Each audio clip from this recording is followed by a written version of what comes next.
Baik, selamat pagi. Ketemu lagi dengan saya Ahmad Turi, Managing Editor majalah Edwork. Ketemu di Edwork YouTube channel.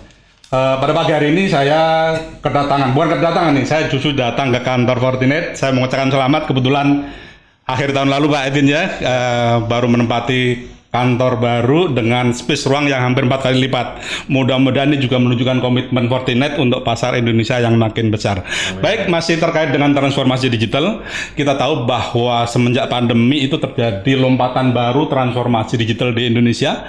Tidak hanya dilakukan oleh perusahaan besar, UKM, bahkan masyarakat sudah mengandalkan perangkat digital online system untuk menunjang aktivitas mereka. Tapi seringkali masalah IT security ini luput, bagaimana mereka harus dari awal juga menyadari bahwa ini suatu yang penting gitu. Nah, kebetulan pagi hari ini saya mendapatkan narasumber yang cukup penting menurut saya. Beliau adalah Country Director dari Fortinet Indonesia, Pak Edwin Lin. Ya. Kabar baik Pak Edwin ya.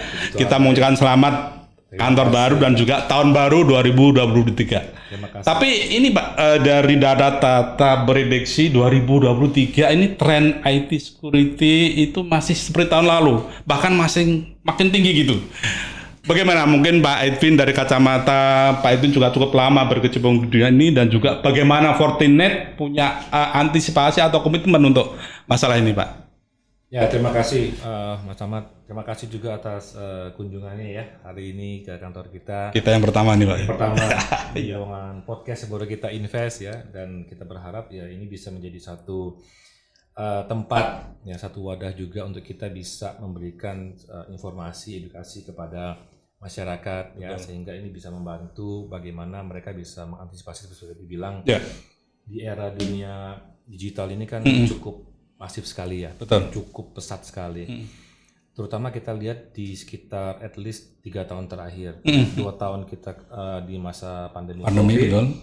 Kemudian kita lewat 2 tahun kemarin kita juga ya mungkin masih belum benar-benar keluar dari area COVID, tapi sudah mulai ada relaksasi daripada masing-masing negara ya sudah membuka. Tapi kita lihat bahwa di 2 tahun terakhir itu kan tahun 2020, 2021, di mana kita harus ada WFH ya, kita kerja nggak di kantor, dan itu kan membuka satu perimeter baru ya, di mana tiba-tiba kita yang selama ini kita bekerja di kantor, kita mungkin ada di pengamanan perimeter kantor, tiba-tiba kita harus bekerja di tempat lain ya, yang tidak mungkin dalam satu perimeter pengamanan kantor, dan itu satu aktivitas yang terlalu mungkin boleh dibilang terlalu mendadak ya. Dan begitu dibilang harus lockdown, WFH semuanya, saya yakin banyak perusahaan-perusahaan, even institusi baik pemerintah maupun swasta yang mungkin cukup kelabakan. Ya, mungkin ada beberapa institusi atau perusahaan yang mungkin sudah mempunyai gaya kerja remote. Dulu kan ada desainnya remote workers, itu kan seperti itu ya. Saya sendiri termasuk orang yang pekerja remote dulu, dari kafe ke kafe, lobby hotel ke lobby hotel, nggak ada kantor kan, seperti itu. Jadi diperkuat pada saat pandemi. Itu ya. Mungkin bagi beberapa orang itu tidak menjadi satu masalah, tapi bagi beberapa institusi yang mungkin sangat kerjanya sangat offline, sangat harus ada di spesifik kantor, itu menjadi problem yang besar. Tapi kan bisnis nggak boleh berhenti. Ya, semua harus berjalan. Semua orang berputar pikiran ya, bagaimana harus menjalankan ini gitu. Nah, akhirnya mungkin beberapa yang langsung mungkin mengaktifkan, mengeloskan semua aktivitas masuk seperti itu, semua masuk. Karena threat actor itu kan sebenarnya berbanding lurus sama teknologi. Betul. Ya. Kalau kita lihat data Pak dari Kominfo juga bahwa terjadi pergeseran pengguna internet. Tadinya di office, kemudian bergeser di rumah karena karyawan bisa akses aplikasinya kantor di rumah gitu. Betul. Kembali Pak, bagaimana soal trade tadi yang jadi kan teknologi berkembang, trade juga berkembang. Kita lihat waktu itu tiba-tiba online meeting menjadi sangat populer. Beberapa produk online meeting langsung kayak ketiban rezeki ya, booming ya, mungkin tanpa harus kita mention namanya. Itu kan ya, beberapa fitur-fitur aplikasi menjadi booming seperti itu. Tapi in the same time, apakah itu juga siap untuk mengamani suatu aktivitas? Kita pernah lihat bahwa waktu itu ada yang online meeting, ya tiba-tiba ada instruction masuk, Ya. karena kita masih belum tahu kan Betul, seperti itu. betul. Nah tapi itulah yang kenyataan terjadi gitu. Jadi kadang-kadang ya antara teknologi dan trade itu balap-balapan. Karena trade ini kan trade actor. Trade actor kan ada orangnya yang melakukan. Walaupun sekarang mungkin sudah mereka banyak menggunakan sistem robot misalnya seperti itu. Nah, tapi kan tetap otomatis itu ada orang yang intervensi. Nah, tandanya mereka juga menggunakan teknologi kan. Gitu. Nah, pasti mereka juga ingin lebih advance pada teknologi sehingga mereka bisa mungkin melakukan quote unquote crime, kejahatan lebih bagus. Kalau teknologi mereka lebih rendah daripada teknologi yang ada di lapangan, pasti harusnya mereka nggak bisa tembus kan. Nah, jadi ketika era digitalisasi ini sangat masif berkembang, nah kemudian kesiapan daripada orang yang mengoperasikannya itu mungkin belum siap, istilah gaptek seperti itu, ya kan? Itu yang membuat celah-celah akan muncul. Nah, kemudian pada saat kita waktu masalah pandemi, semua mungkin beralih kepada sosial media, ya kan? Karena semua haus berita, masalah COVID, masalah itu. Jadi semua berita COVID kita klik, semua berita COVID kita buka. Padahal ada kemungkinan itu bisa aja satu ancaman di kita, apakah phishing, ya, kemudian email-email seperti itu. Nah, jadi ya itulah Mas Ahmad bahwa ya era digitalisasi membawa satu perkembangan teknologi yang cukup masif, baik dari segi orang yang mengoperasikannya, orang yang menggunakannya, tapi in the same time itu juga membuka ladang baru bagi trade actor untuk masuk, untuk bisa mengkapitalize sesuatu yang mungkin harusnya mereka tidak lakukan. Tapi orang seperti Pak Edwin kan sudah punya awareness yang tinggi, artinya memang dari dulu bergerak di situ. Tapi bagaimana masyarakat, perusahaan-perusahaan bahkan, apalagi UKM pun kan sudah banyak yang menggunakan untuk sistem digital ini. Nah, bagaimana dari sisi apakah awareness mereka, kesadaran mereka cukup bagus banget? Ya, mungkin kalau kita compare hari ini sama mungkin 3 tahun yang lalu, ya mungkin awarenessnya sekarang jauh sudah lebih bagus ya dibandingin 3 tahun yang lalu, ya kan? Nggak berarti bahwa 3 tahun lalu itu nggak aware, cuma mungkin tingkat urgensitasnya, ya kan, mungkin tidak semasif pada saat masa pandemi sampai sekarang seperti itu. Nah, tadi pertanyaan yang bagus, Mas Ahmad, gimana nih bagian daripada Fortinet? Karena kita tahu nih ada kesenjangan antara human and technology. Ya, ini gimana nih seperti itu? Nah, karena kan jumlah korban sama yang victim sama orang yang aktornya itu kan lebih banyak kan victim. Kan? Jadi, tapi mungkin sebelum itu Pak Edwin, mungkin ada data-data yang mungkin bisa ditunjukkan nih kepada bahwa memang terjadi peningkatan dari sisi aktivitas dari itu. Ada dan jenis-jenisnya apa kira-kira? Dan tentunya nanti pasti Fortinet akan punya bagaimana membentenginya gitu kan. Tapi mungkin sebelum saya ke data-data dulu ya, saya jawab. Apa dari Fortinet yang kita lakukan pada saat itu?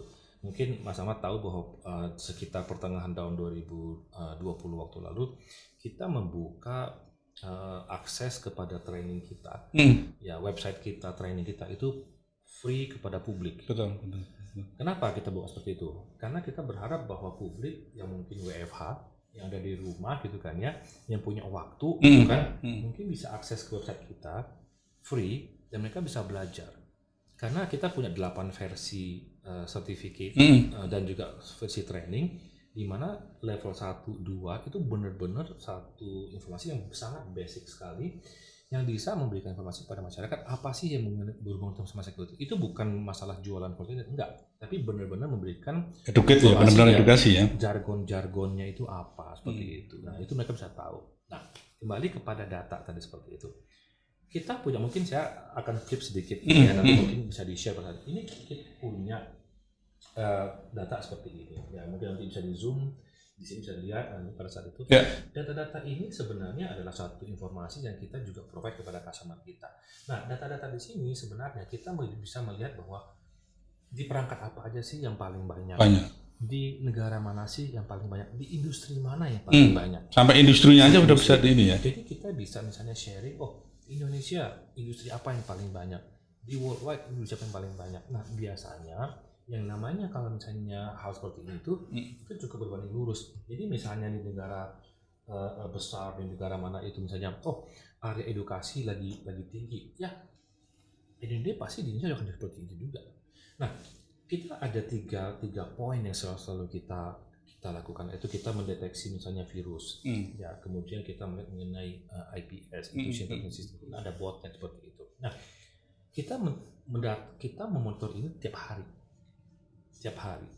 Nah, bagi customer yang mungkin tidak subscribe seperti ini, mereka akan dapatkan versi-versi yang mungkin versi light, versi-versi yang itu monitornya itu umum atau mungkin yang selama ini menggunakan Fortinet? Nah, jadi kita punya satu perangkat, satu alat, satu itu. Yang ini juga sebenarnya juga bekerja sama dengan beberapa vendor lain. Karena kan semua kan membutuhkan ini ya. Nah, ini kita bisa collect informasi every day ya, secara worldwide. Ada apa aja sih yang berseliweran di market saat ini. Nah, ini kita sharing kepada customer. Jadi pada saat itu ya mereka bisa tahu. Kalau misalnya customer yang tidak subscribe ini ya yang secara gratis, mereka dapat informasi juga, tapi mungkin versi yang lain. Tapi kalau misalnya yang customer yang subscribe ini, mereka purchase ini, mereka akan dapat report yang cukup komplit. Nah, menurut data-data seperti ini sekarang ya, kalau kita lihat di data-data seperti ini, thanks God ya, di Indonesia ini ya kita kan punya data per hari, per minggu, per quarter. Boleh dibilang ya thanks God sih di Indonesia kita boleh dibilang jarang masuk ke area top 10. Ya ini bukan ranking yang bagus ya, bukan berarti kalau kita nggak masuk top 10 ya bagus gitu loh, bilang wah kita nggak masuk top 10 gitu kan untuk Muhammad. Tapi di area-area tertentu kita bisa masuk ke area top 10 gitu loh. Nah di Indonesia sendiri sekarang salah satu hal yang juga paling banyak sekarang adalah masuk ke area edukasi. Karena kan sekarang terutama waktu edukasi itu kan begitu online udah biasa ya edukasi ya. Tapi pada saat pandemi kan online kan menjadi hal yang sudah harus luar biasa, malah menjadi satu metode yang dilakukan. Itu membuka banyak celah. Makanya kita juga melihat sekarang banyak sekali penerapan security di area misalnya di edukasi, universitas, sekolah, kemudian rumah sakit. Ya, COVID termasuk satu area yang dimana pada itu rumah sakit yang paling sibuk di seluruh dunia. Rumah sakit salah satu tempat di mana data kita yang paling komplit di sana. Kan dulu pernah tahun 2017 kalau nggak salah ransomware yang 2 rumah sakit besar di itu kan pernah kena itu 2017 7 tahun yang lalu. Betul. Ransomware yang terjadi 2017 7 sampai mungkin 6-7 tahun yang lalu sama sekarang itu nggak ada bedanya, gayanya sama, bedanya mungkin malah bisa lebih canggih, tapi caranya, teorinya sama, gitu loh, orang yang sama, kelengahan yang sama. Jadi data-data seperti ini sangat penting dan kita bisa provide kepada customer. Gitu Pak Samad. Jadi kalau dari sisi tadi kan Pak Aidin bilang bahwa sebetulnya lompatan transformasi digital ini juga berbanding lurus dengan detektor tadi kan Pak. Kalau modus-modusnya apakah tadi misalnya ransomware masih akan terus karena itu termasuk sesuatu yang kemudian database kan juga Pak, ini sekarang data-data pribadi apalagi sekarang ada undang-undang itu sendiri. Betul. Nah, bagaimana Fortinet sendiri? Karena kan saya tahu Fortinet ini perusahaan global, punya solusi yang mungkin lengkap begitu. Apakah juga mencerminkan ketika pandemi ini ada permintaan yang juga terjadi peningkatan atau dan ini saya kira dengan kantor baru, dengan fasilitas ada training center ya, bahkan free ini saya kira juga menarik saya kira untuk nanti khalayak bisa mendapatkan fasilitas itu. Gitu. Betul. Salah satu solusi yang kita melihat cukup besar perkembangannya adalah begitu di-drive oleh era pandemi dan digitalisasi adalah ketika perimeter area ini meluas. Nah, ketika itu meluas, itu memunculkan poin-poin baru untuk bisa menjadi celah masuk. Kita menjadi satu poin, endpoint namanya. Endpoint itu bisa handphone, bisa tablet kita, bisa notebook kita, terutama handphone paling banyak. Nah, jadi akhirnya perusahaan menjadi, saya kalau misalnya membiarkan karyawan saya akses dengan perangkat-perangkatnya mereka, saya butuh pengamanan dong. Nah, artinya harus ada pengamanan untuk sisi endpoint. Nah, itu menjadi satu poin yang cukup besar. Ya, kemudian yang tadinya mungkin belum banyak menggunakan factor authenticator. Ya kan, OTP, PIN itu menjadi banyak. Jadi menggunakan soft token seperti itu. Nah, kita lihat bahwa sekarang pengamanan untuk masuk ke area-area endpoint itu menjadi sangat luas sekali. Karena kita pasti tidak akan lepas dari mobile phone. Nah, apakah kita mengamankan di sini? Seperti Fortinet, kita menggunakan namanya FortiClient. Ya kan, kita bisa install di sini. Dan kalau untuk individual user itu free. Itu free sebenarnya. Tinggal download aja, jalankan. Ada protection di sini, itu free. Kecuali kalau misalnya satu perusahaan mereka sudah punya banyak sekali perangkatnya, mereka saya juga pengen dong manage banyak. Nah, itu baru mereka perusahaannya harus beli license untuk bisa memanage perangkat-perangkat ini. Tapi kalau misalnya hanya individual, saya sarankan kepada Bapak Ibu semuanya, ya kan, install aja download FortiClient baik di handphone maupun minimal kita punya proteksi terhadap diri kita sendiri. Iya. Tapi sejauh mana Pak? Itu kan saya kira penting. Sekarang kan trennya mereka sudah yang dulu bring your own device untuk kerja karena sudah terkoneksi dengan aplikator. Apakah ini juga sudah sesuatu yang disadari oleh kita yang bekerja mungkin swasta sudah melakukan, bahkan pemerintah juga mungkin sudah melakukan hal seperti itu gitu ketika apalagi sekarang sudah ada semuanya, ada sistem pembayaran berbasis elektronik SPBE, kemudian e-government. Dan itu lagi-lagi perangkat ini akan terkoneksi dengan ini kantor. Gimana? Apakah itu juga sudah menjadi sesuatu yang, dan bagaimana kira-kira Fortinet untuk menyadarkan mereka itu harus loh ada proteksinya gitu? Sebenarnya kalau kita bicara mengenai apakah masyarakat tahu, saya rasa tahu. Semua orang tahu bahwa kita punya perangkat seperti notebook butuh antivirus. Betul. Misalnya seperti itu. Itu kan basic pengamanan untuk perangkat kita antivirus. Dan itu sudah ada dari kapan-kapan, sudah banyak. Cuman pertanyaannya, kita tahu, tapi apakah kita juga mempunyai antivirus di perangkat kita? Dan yang paling penting adalah apa? Apakah kita mengupdate reguler? Kita punya perangkat. Itu yang paling penting. Install oke. Apakah kita mengupdate secara reguler? Kemudian biasanya antivirus kan kalau kita yang berbayar kan pasti ada per tahunnya harus diperbaharui. Betul. Ya kan, saya sudah install antivirus, saya nggak bayar masih jalan kok, bener. Tapi misalnya kita antivirus install pada saat itu levelnya virus hanya di sini, begitu kita udah nggak bayar udah kayak sini.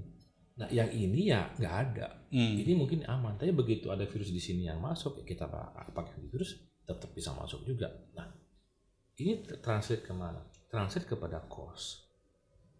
Ya kan, penting nih. Tahu nih, saya punya 1000 karyawan, saya punya 100 karyawan.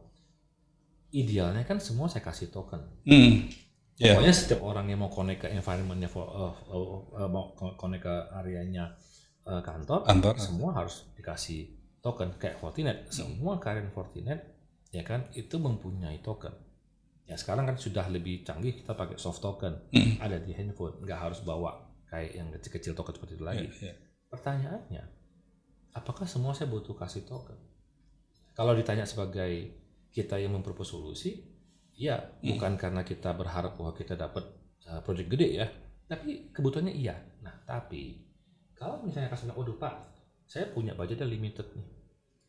Oke, fine, tanya kita harus melakukan grouping. Siapa-siapa aja mau kita grouping seperti itu, sehingga kita bisa lakukan. Nah, jadi benar tadi pelajarannya bahwa sadar nggak sadar, tapi selalu ada kendala sama budget investasi.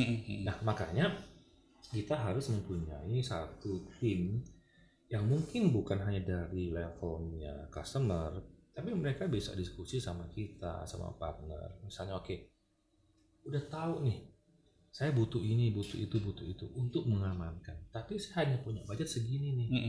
Kira-kira saya harus jalan dari mana dulu? Dan memang pengennya semuanya. Nah, itulah gunanya seperti ini, kita mengedukasikan seperti itu. Dan satu hal, dan kebetulan hari ini bentrok sama satu acara, di mana kita memperkenalkan satu games. Kan sekarang kan kartu. Ya. Jadi kita bilang gamification, card games. Card game itu kan cukup populer. Semua berhubungan sama kartu biasanya enak untuk dimain. Kita bisa mengeluarkan satu games, ya kan, dengan topiknya security. Ya kan. Sebenarnya sih topiknya security. Cuman karena memang kita yang meng-create program ini, ya barang-barangnya jadinya mengerancu kepada barang-barangnya Fortinet. Tapi sebenarnya kalau kita melihat dari segi fungsinya, ya sebenarnya kalau kita tidak taruh embel-embel Fortinet, secara fungsinya itu sama. Nah, jadi kita bikin card game. Gimana Muhammad Samad card game? Card game adalah bahwa kita ada satu case, ya kan, masalah seperti ini. Nah, kalau masalah seperti ini kira-kira gimana mau ngamalin? Nah, mereka punya budget. Nah, akhirnya nanti mereka harus beli apa sehingga terakhir mana yang bisa menginvestasikan lebih bagus dengan semua perangkat, syukur-syukur masih ada budget yang tersisa. Nah, itu kita mulai hari ini mengedukasikan itu, dan ini card game ini kita perkenalkan kepada customer. Mungkin nanti kita akan undang media juga ya untuk bermain. Ini baru atau sebenarnya mau dibilang baru juga enggak. Jadi ini satu cara untuk mengedukasi tadi ya, betul. Meningkatkan awareness untuk meningkatkan awareness sama meningkatkan bahwa kalau saya punya budget segini, saya tuh harusnya invest apa dulu? Ya. Berdasarkan kasus.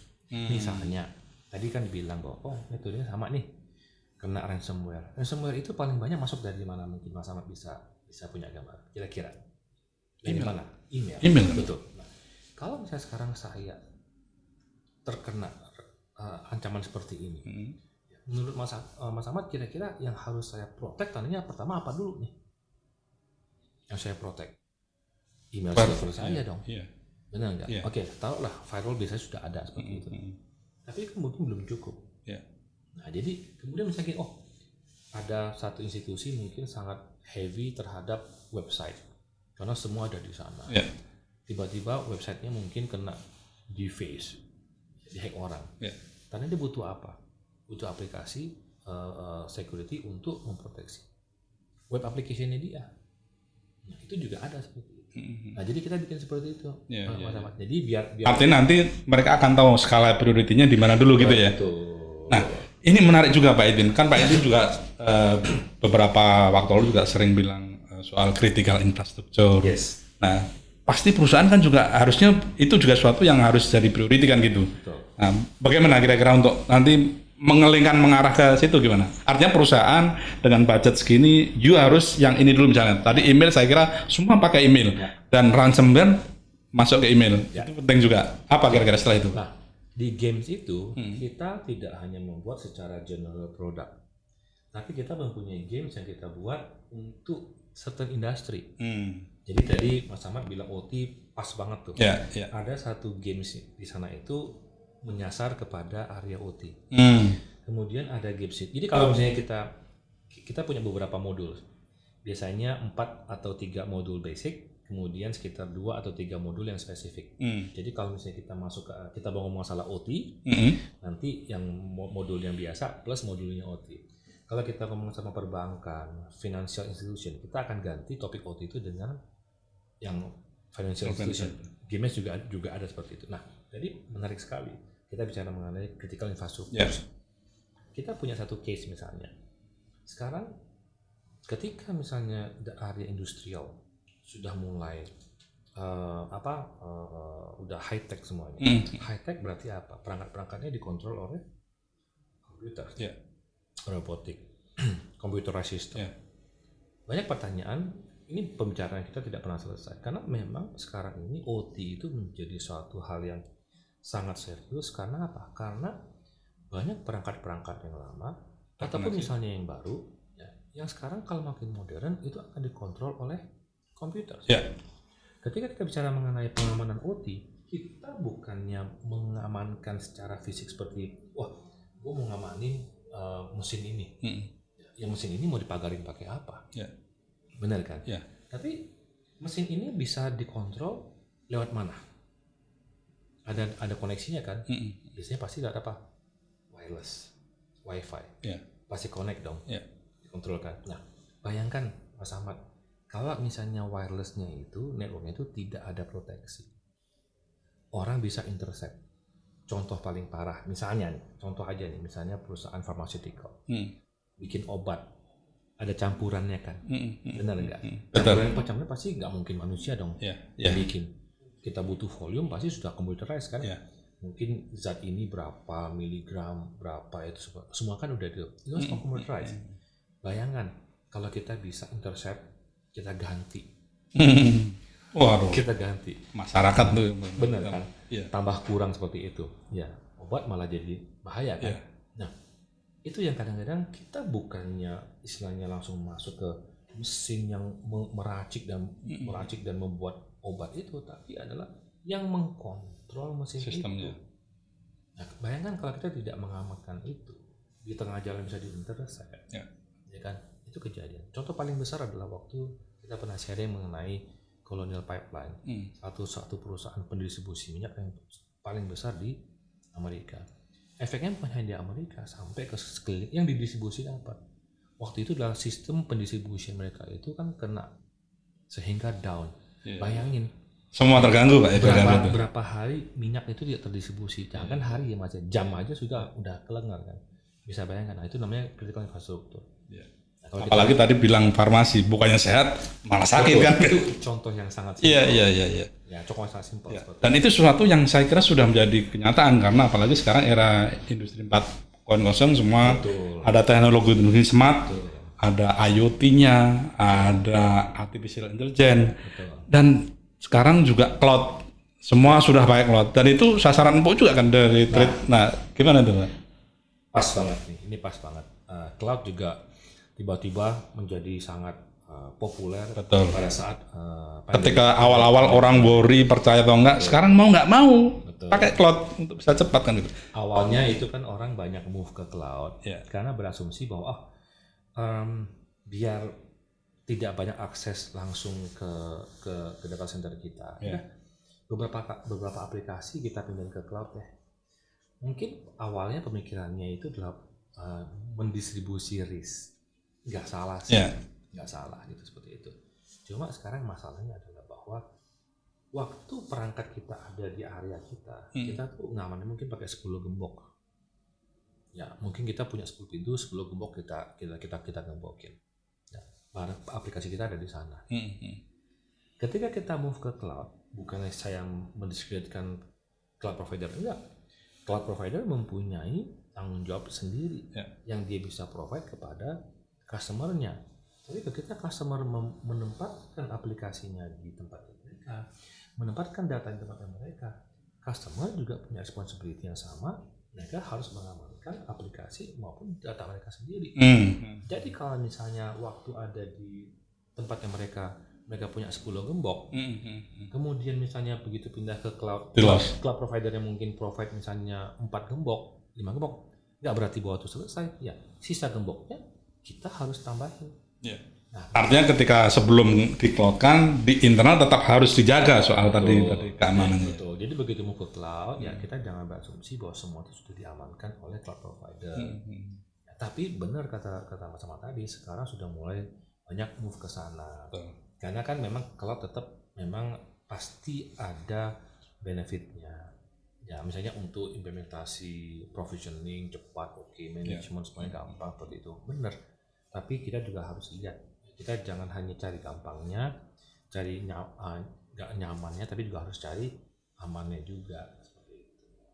Pak, ini mungkin karena waktu juga, bahwa sekarang transformasi digital ini bukan lagi satu pilihan, tapi sudah keharusan.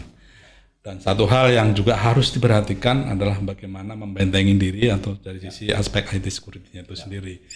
Dan ini sesuatu yang saya kira tadi menarik Pak Edwin bilang ada satu layanan yang diberikan oleh Fortinet untuk tadi mengedukasi masyarakat gratis. Mungkin bisa di-share Pak bagaimana untuk komitmen di 2023 mumpung masih awal tahun. Karena saya lihat juga ada fasilitas di kantor ini ya yang untuk mentraining, untuk mengeducate mungkin company, mungkin institusi perusahaan atau mungkin pemerintahan juga bisa. Bagaimana? Mungkin bisa di-share Pak. Ya, makasih Mas Ahmad. Saya ini juga satu pertanyaan yang penting ya, karena memang gimana pun tetap kita harus fokus kepada humans. Ya, kita bicara mengenai people, ya kan, kemudian proses and technology. Teknologi ya selama kita punya uang kita bisa beli apa aja. Proses kita juga bisa bayar orang untuk konsultan untuk bikin proses yang segimana mungkin bagusnya. Selama kita punya uang kita bisa lakukan semua. Tetapi untuk dari segi people-nya, kita punya uang belum tentu kita dapat orang yang bagus, ya kan? Mungkin bukan karena orangnya, mungkin karena penunjangnya nggak ada. Orang yang mau belajar tapi mungkin nggak tahu mau belajar kemana. Yeah. Nah, jadi poin bagus sekali. Kenapa akhirnya kita mengembangkan kantor kita di Indonesia menjadi lebih besar hampir 4 kali dari sebelumnya? Banyak orang bilang sama saya, loh, kok ini era pandemi udah banyak pada WFH, ya, udah pada, saya malah punya joke kita bilang WFN, ya, working from nowhere, nggak tahu kita ada di mana sekarang. Ya. Kalau anywhere masih ada tempat nih, ya. Ini kalau seperti itu. Ada orang yang bilang, loh, kok kamu gedein kantor? Saya bilang gini, waktu masa pandemi itu kita mencoba beberapa hal. Kita harus ikutin arus, kita move ke online. Nah, banyak beberapa training yang berhubungan sama technical skill hands on itu ternyata tidak efektif untuk kita lakukan secara online. Nah, kita sudah coba berkali-kali. Kita coba ya ikutin arus kan ya. Memang kita nggak bisa offline. Jadi begitu kita sekarang seperti ini, karena wah ini karena waktu sebelum pandemi setiap kali kita lakukan itu selalu full. Di lantai sebelumnya itu kan lebih kecil ya. Kita cuma bisa mungkin isi sekitar 22 orang sampai 30 orang. Sekarang di40 kita bisa isi sekitar 40 sampai 50 orang. Kalau ini kabar baik juga nih, jadi bisa menampung lebih banyak ya. Benar, Mas Saman tadi yang namanya gratis biasanya pasti banyak yang cari. Tapi mungkin jangan lihat gratisnya. Lihat apa yang kita dapatkan. Kita akan provide training di sini di ruangan sebelah. Kita provide training. Ya otomatis orang training kan sampai siang. Kita juga provide makan lah. Kalau nggak makan pusing kan nanti kan. Nggak bisa nge-lab gitu seperti itu. Tapi yang paling penting kita juga memprovide certificate attendance.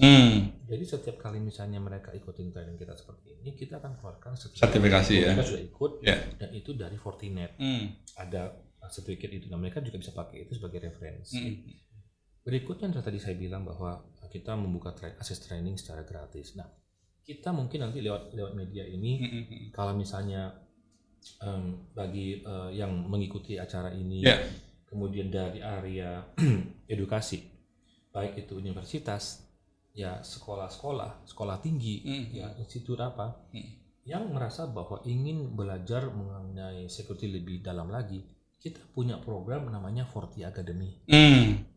Jadi untuk kalangan ini ya mahasiswa ya. Betul. Nah kita bisa kerjasama, kita sudah dalam beberapa diskusi dengan beberapa universitas dan satu offering yang sangat bagus adalah kita memberikan perangkat ini ya with no cost. Kebutuhannya. Sudah ada berapa akademi Pak? Ada beberapa, ya kita sedangnya. Ini lagi intensif. Cuma memang mereka harus mempersiapkan infrastrukturnya. Tapi untuk security porsinya kita akan berikan. Dan kita berikan ya kalau berikan kemudian selesai mungkin nggak ada faedahnya. Kita harus mentrain mereka menjadi trainer karena kan nggak mungkin kita yang train semuanya. Jadi kita udah kasih perangkatnya, kemudian kita mentrain trainernya, kemudian trainernya harus tersertifikasi. Kita memberikan sertifikasi gratis. Nah yang paling keren lagi nih itu sampai kan ada berapa level ya? Gratisnya itu sampai level berapa tuh Pak? Nanti saya terusin. Iya. Sabar. Ini yang gratis ini menarik biasanya. Ini lebih keren lagi. Waktu kita mentraining misalnya dosen-dosen atau mungkin senior-senior yang disebut sebagai senior dosen untuk mengajar, kita akan train mereka dan mereka dapatkan sertifikasi. Kemudian nih, yang saya bilang lebih keren adalah kita juga memberikan kesempatan untuk mahasiswa, anak-anak sekolah untuk mengambil sertifikasi secara gratis di tempatnya Fortinet dengan kerjasama dengan certification vendors.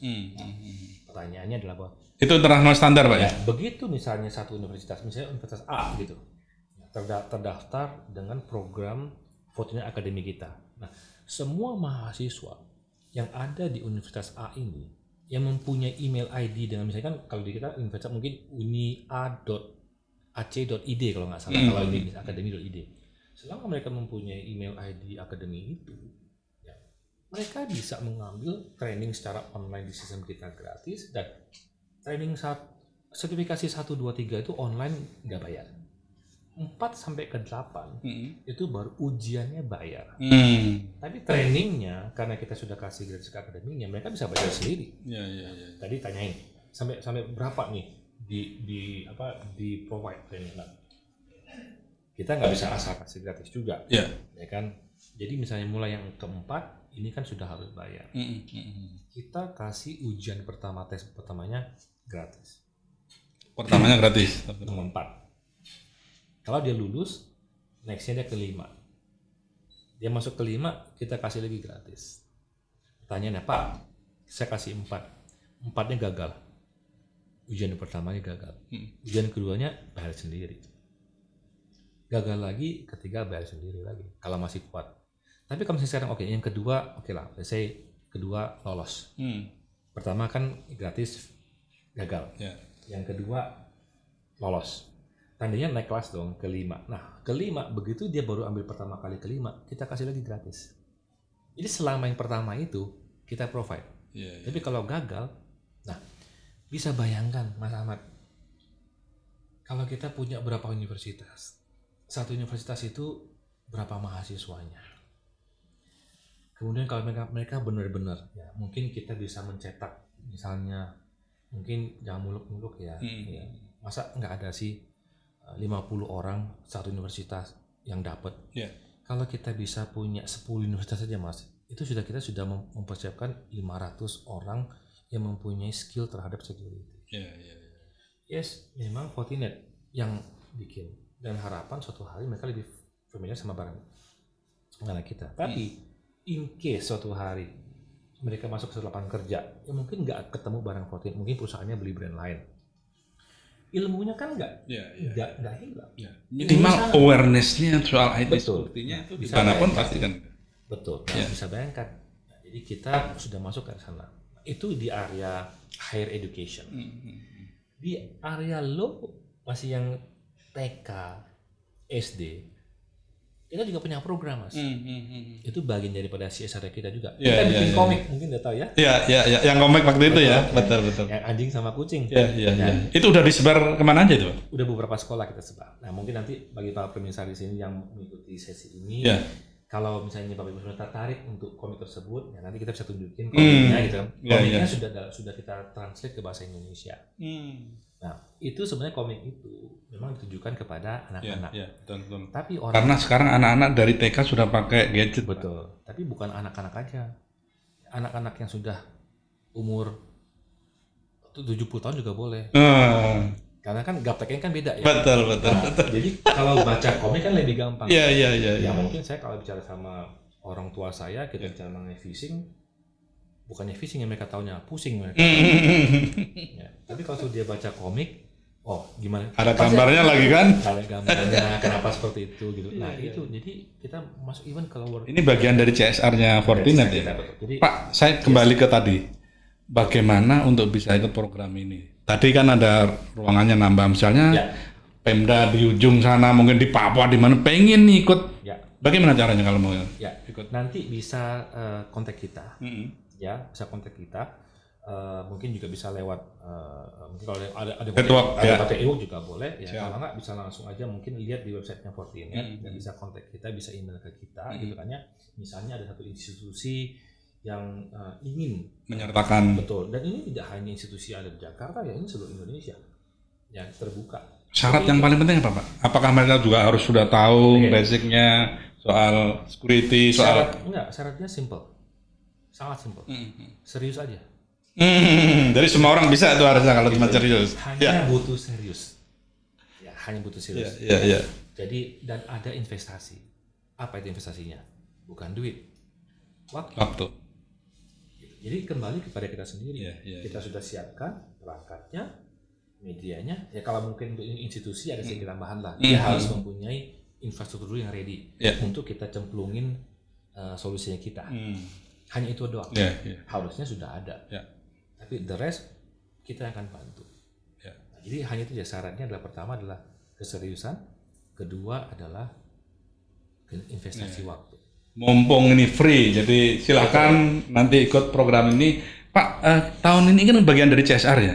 Tahun ini kira-kira berapa yang akan berapa personel yang disiapkan? Karena kan ruangnya juga mungkin terbatas, kelas-kelasnya juga pasti dalam setahun. Untuk tahun ini berapa untuk? Nah, jadi kita meningkat daripada kantor yang lama. Sebenarnya kantor lama kalau kita setup mengenai classroom models itu sekitar 22 orang. Nah, di kelas yang baru sekarang ini kita bisa sampai 32 orang. Lumayan nambah ini. Jadi ada Nah, peluang nanti untuk jadi trading seperti ini itu ada yang kita bikin secara umum karena kita punya modul sampai kalau nggak salah sampai 16 modul dan akan bertambah terus. Nah, ada yang bilang sama kita, Pak, karena kantor saya orangnya banyak, ya, boleh nggak sih kita bikin khusus untuk kantor saya? Gitu. Boleh jawabannya. Ada 2 opsi. Mau dibikin tempatnya Bapak Ibu semuanya di kantor sendiri, atau mau datang ke tempat kita. Dari option ya, opsional untuk mereka. Kalau misalnya bikin tempatnya di kantor Bapak Ibu sendiri, tandanya kita hanya membutuhkan akses dari tempat Bapak Ibu sendiri, koneksi ke tempatnya kita, karena kita kan punya showcase di sini, perangkatnya seperti itu. Itu aja di sini dibutuhkan. The rest kita akan ke sana, kita akan provide. Oh ya, satu lagi yang saya lupa. Kita juga sekarang ini sudah mulai menggelar acara-acara untuk kompetisi. Sebelumnya itu kita membuat ini hanya untuk partner-partner kita, karena kan kita kan Fortinet kan kita punya partner banyak. Kita juga harus make sure bahwa partner-partner kita ini kan qualified. Kalau nggak, kalau mereka jualan repot. Kalau skillnya nggak bagus. Nah, jadi kita membuat kompetisi regular, ya either per quarter, per setengah tahun, per 1 tahun. Dan level mereka ini bukan hanya Indonesia, mereka regional sampai level worldwide. Nah, di Indonesia tahun lalu itu kompetisi dalam hal apa itu Pak? Nah, dalam hal bagaimana mereka bisa menjadi, jadi ada kompetisi sekitar mereka menjadi bagaimana mengamankan. Jadi misalnya ada satu aplikasi bagaimana Anda bisa menerobos, gitu kira-kira. Bos dan mempertahankan. Jadi ada case seperti itu gimana cara protek. Jadi mirip-mirip ini kayak hacker juga tapi yang putih kira-kira begitu ya. Betul. Jadi kayak ada blue team, red team seperti itu kan. Iya. Yang kerennya sama ini tidak hanya level Indonesia, level region dan level worldwide. Dan tahun lalu Indonesia itu ranking 4. Oh, berarti nggak kalah-kalah amat sebetulnya orang kita ya, jago juga. Sebenarnya nggak kalah. Sebenarnya sampai ke beberapa detik terakhir itu masih di posisi nomor 3 dan nomor 2. Gitu. Nah, cuman nomor 4 worldwide loh. Itu sih orang Indonesia sih bangga sekali. Sekarang kita buat ini untuk end user, Mas. Ada satu end user besar, ya perbankan, dan saya juga mau dong. Saya pengen ngetes skillnya staff saya kayak gimana. Ya waktu itu kita sekitar 16 orang atau 14 orang kita bikin di kantor kita bikin kompetisi, ya kan? Dan mereka tahu. Surprisingly, satu tim kan 2 orang ya. Juaranya itu salah satu itu cewek. Ada juga. Jago juga ini di level user, ya kan? Juara satunya cewek. Dan gak gampang loh cari orang yang jago di security itu cewek lagi. Nah, yang saya bisa dapat dari sini adalah bahwa interest dari mereka itu tinggi sekali. Karena kalau kita bikin secara kompetisi itu kan gak serius ya. Ya serius tapi gak, ya games lah, namanya games. Ya kan? Pasti itu akan menarik. Tapi serius lah. Jadi kita punya banyak sekali Mas Ahmad tahun ini yang berhubungan sama itu, baik yang pure CSR maupun pekerjaannya berhubungan sama upgrade skill kepada user dan juga kepada partner kita. Jadi ini sesinya bagus sekali. Ya, jadi kalau nanti pemirsa di sini yang ikutin sesi ini yang membutuhkan informasi mengenai bagaimana dapat training yang quote-unquote gratis, jangan lihat gratis. Ya, mungkin suatu hari akan jadi dibayar seperti itu. Tapi juga bagaimana ini bisa meningkatkan kualitas daripada diri sendiri maupun kami dari perusahaan meningkatkan kualitas daripada karyawan mereka sendiri. Pak, ini saya ingin bicara Fortinet as a company, Pak. Kita tahu bahwa dari beberapa survei riset bahkan Gartner juga selalu menempatkan Fortinet sebagai leader ya di kekuatan itu. Nah, kira-kira mungkin bisa di-share Pak solusi-solusi yang sudah disiapkan oleh Fortinet untuk company, untuk mungkin institusi pemerintah juga, karena saya tahu penggunaannya ini beragam backgroundnya, ada yang dari institusi, yang dari financial, kemudian juga telco, kemudian ada pemerintah juga, apalagi sekarang ada smart city, ada SPBE. Nah, kira-kira untuk sekarang gimana untuk di Indonesia itu Fortinet itu posisinya? Satu solusi yang sekarang juga lagi banyak adalah, karena kan Indonesia kan luas ya. Indonesia kan luas. Jadi kita bicara mengenai bagaimana mengamankan area-area cabang. Kita punya namanya solusi namanya SD branch, secure SD branch, sama secure SD WAN seperti itu. Kalau kita bicara mengenai pemerintahan, institusi, BUMN, bank-bank, itu kita bicara mengenai mereka pasti punya cabang-cabang. Gimana kita ngamani seperti itu. Kalau kita bicara mengenai distribution, retail, kita bicara mengenai bagaimana mereka mengamankan outlet-outlet.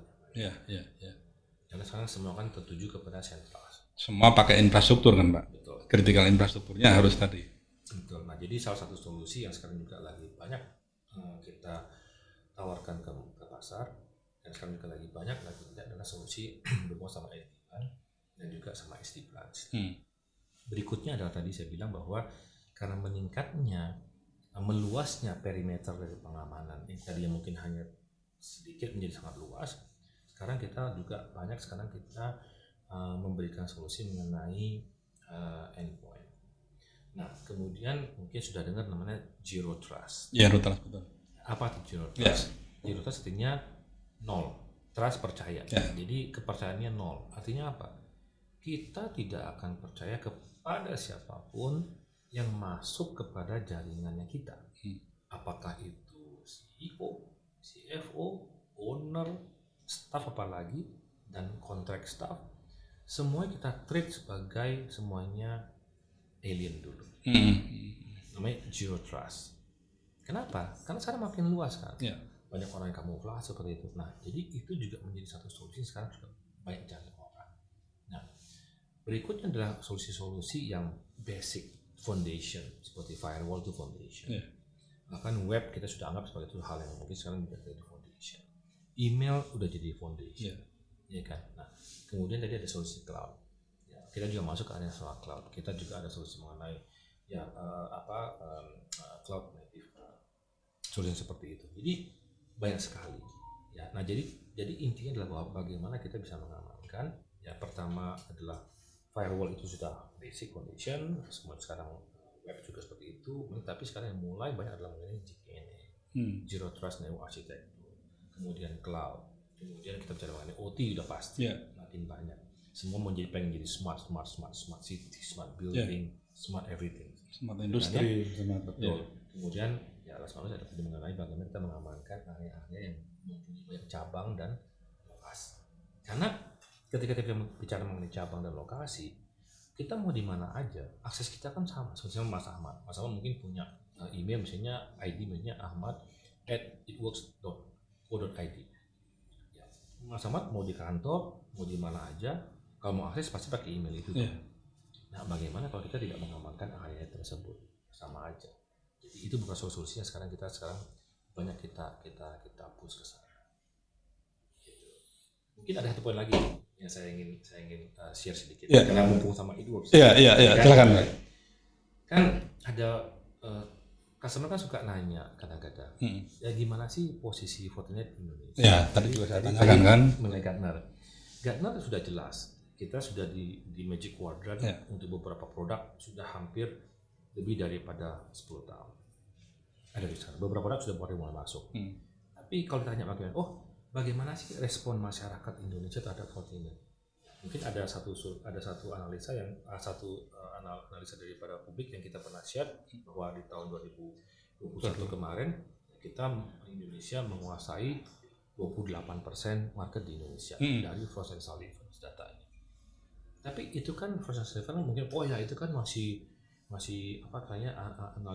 analis dari luar Indonesia, bukan Indonesia. Indonesia gimana? Kan? Mungkin saya akan terima kasih sama Itworks juga. Mungkin kan baru bikin event di bulan Desember kemarin. Top Digital Award. Dan Fortinet kan terpilih sebagai top security solution di tahun 2022. Bahkan tahun-tahun sebelumnya. Nah, kita tahu Itworks memberikan penghargaan bukan hanya kepada vendors, kepada users. User pun juga dibagi-bagi tuh. Ada yang government, dari mungkin kementerian, Pemda, Pemkot, Pemkap, kemudian ada industri, kemudian ada. Dan saya rasa pemilihan vendor kan juga dari hasil survei, hasil interview dan riset. Dan ternyata kita terpilih. Dan terima kasih juga buat Itworks bahwa Fortinet terpilih menjadi satu top security solution di Indonesia. Nah ini kan Indonesia, artinya itu quote unquote merepresentasikan suara dari customer Indonesia. Ya, terima kasih sekali bahwa ya kita mendapatkan itu, dan yang paling penting adalah bahwa kita mendapatkan kepercayaan daripada masyarakat Indonesia, dari customer Indonesia, sehingga kita bisa menjadi top vendor security di Indonesia tahun lalu dan juga tahun depan. Mudah-mudahan tahun ini tetap lanjut, kita bisa jadi number one. Baik, terima kasih Pak Edwin Lim atas waktunya di tengah kesibukannya. Ini kebetulan tadinya jamnya sore, balik pagi karena mau trip ke Singapura ya untuk balik lagi. Sekali lagi terima kasih atas waktunya Pak Edwin. Beliau adalah Country Director Fortinet Indonesia. Kita tadi sudah mendengar dari beliau bagaimana komitmen Fortinet untuk Indonesia, dan juga kita tahu bahwa solusi-solusinya itu dari A sampai Z ada. Bahkan ada satu penawaran free untuk ikut training di Fortinet. Bahkan juga ada program yang untuk akademi di mahasiswa. Ini saya kira ini kita dukung dan kita terima kasih pada Fortinet. Mudah-mudahan ke depan kolaborasi dan juga komitmen Fortinet baik itu yang dilakukan dengan akademi, dengan perusahaan, dan kita tahu juga bahwa Fortinet juga menjalin kerjasama misalnya dengan BSSN dan sebagainya, bagaimana untuk mengedukasi tadi ya. Bahkan edukasinya melalui komik untuk kalangan anak-anak juga dilakukan. Terima kasih sekali. Baik, demikian perbincangan kami dengan Pak Edwin Lim, dan sekali lagi terima kasih. Mudah-mudahan ini makin memperbanyak cakrawala kita tentang bagaimana pentingnya melakukan awareness soal IT security di tengah transformasi digital yang masif yang kita tahu semenjak pandemi ini juga terjadi di Indonesia. Baik, terima kasih sekali lagi. Saya akhiri. Wassalamualaikum warahmatullahi wabarakatuh. Terima kasih Pak Edwin.